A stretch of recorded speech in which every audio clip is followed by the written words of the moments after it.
Everyone, it's Victoria with Nutrition by Victoria, and welcome to today's video. So today I'm just going to talk a little bit about being in my third trimester, as well as my tips for fertility. So I'm currently 34 weeks pregnant with my third pregnancy.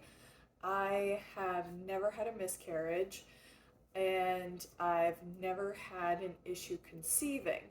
Now, what I will say though is that when I was breastfeeding Violet, I wasn't able to get pregnant. So this is a phenomenon that can happen while you're breastfeeding. It is definitely not a means of birth control, because I got pregnant with my second child while breastfeeding my first child. But when I was breastfeeding my second child, I did extended breastfeeding with both my children. But by the time I finished breastfeeding my second child, I had been breastfeeding for about 7 years consecutively. So I think my body was just like, hey, we're not going to get pregnant because you're still breastfeeding and it's been this long. So I did have some blood work done to check my fertility.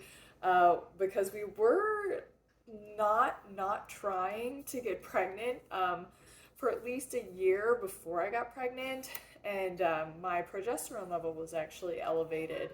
So that is just a sign that my body wasn't going to conceive because I was still breastfeeding. So about 6 months after I stopped breastfeeding my second child, I conceived my third. So now we're almost ready to deliver, and everything has went really great so far. I have zero complaints with the pregnancy. I have slowed down a bit as I've gotten into my third trimester. Everything's just a little bit harder. I'm still biking, but my routes aren't, they're like neighborhood routes, and I'm just going out there to enjoy myself. Some days I can do more than others, but I'm finding like every other day I have to take a little easier with exercise.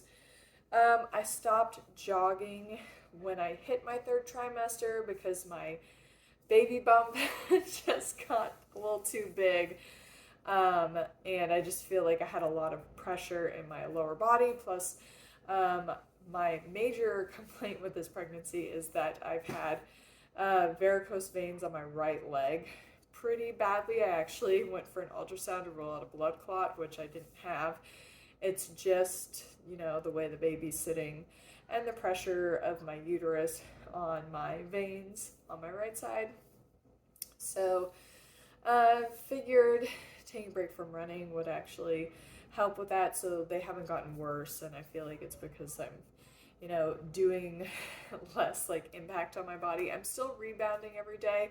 Even that has kind of had to shift more towards easier routines, but I average about 10 to 20 minutes a day rebounding, and then I've been cycling between outdoor and indoor about an hour a day on a weekly basis. So still pretty active. And diet-wise, I'm just eating a lot of carbohydrates. So my body is craving, and carbohydrates support, all stages of life so well because they're a primary energy source. And in particularly when it comes to fertility, a lot of infertility in terms of nutrition and its impact on infertility versus fertility comes down to, are you eating enough carbohydrates to support a pregnancy and support healthy sex hormones so that you can have a normal period and conceive, basically? Or do you have not enough carbohydrates in your diet to support, balanced hormones? Do you have too much fat in your diet? Do you have too much protein in your diet, particularly animal protein that also comes with its own hormones that impact our hormones? So those are things to consider If you are interested in conceiving, or if you're having trouble conceiving, just looking at your diet and seeing how you can make changes to your diet in order to support your natural fertility. And in my experience, a high carb, low fat, plant based diet is the ticket to having a very smooth, um, you know, I guess fertility, just not having any complications with it. Like I said, I've never had any complications with my own fertility and menstruation. Another key point too is to make sure you're not underweight or overweight if you're trying to regulate your fertility as well. You really want to be in a normal weight range.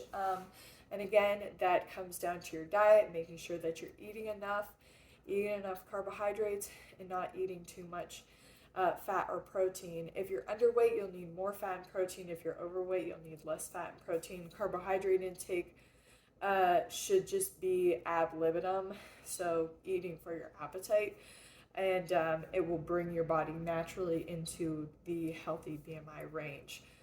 Other than that, other factors that I personally think impact fertility would be hydration. You want to make sure you're staying hydrated. And avoiding caffeine. I cannot believe how many pregnant people or people trying to conceive consume caffeine, particularly in the form of coffee, right? It's toxic to our body, so imagine what it's doing to, your life-giving organs or a teeny tiny baby. It's not good for either of you.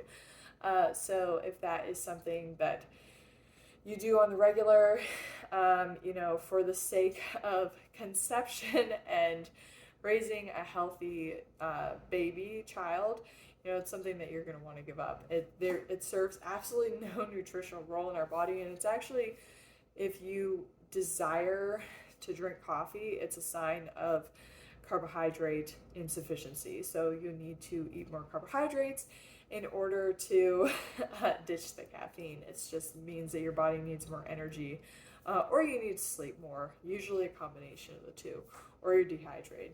Sleep, water, sugar, it's like our primary basic needs, so definitely keep that in mind. Otherwise, just practicing healthy habits improves your fertility. Eating a healthy diet, high carb, low fat, plant based, staying active, getting enough sleep every night, staying hydrated. These all support our metabolism and our hormonal functioning in our body so that we are optimizing our genetic potential when it comes to fertility and our health.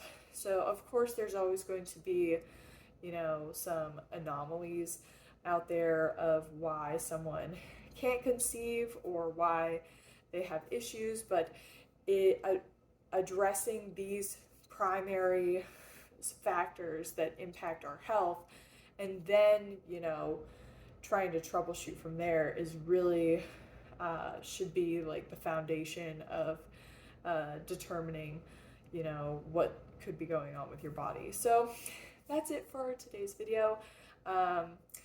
Stay tuned for more updates. I plan on doing a few more what I eat in a days, and maybe like showing you what's in my hospital bag. I don't know. Let me know what you guys want.